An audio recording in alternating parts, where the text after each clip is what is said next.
Hello everyone. In this video we'll learn how to withdraw funds from BingX in a very simple way.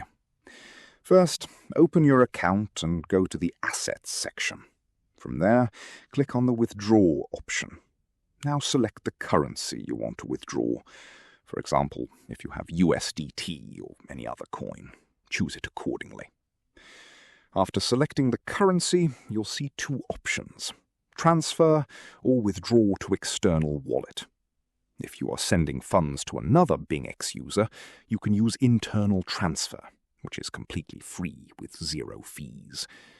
But if you want to send funds to another exchange or wallet, select the external withdrawal option.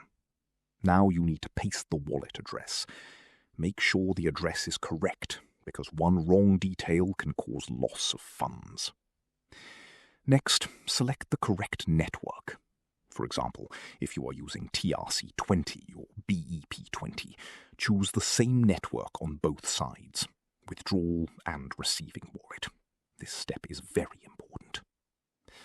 After that, enter the amount you want to withdraw. Double-check everything: address, network, and amount, to make sure there are no mistakes. Now click on the Withdraw button. You will be asked for confirmation. Complete the security verification, such as email code or Google Authenticator code.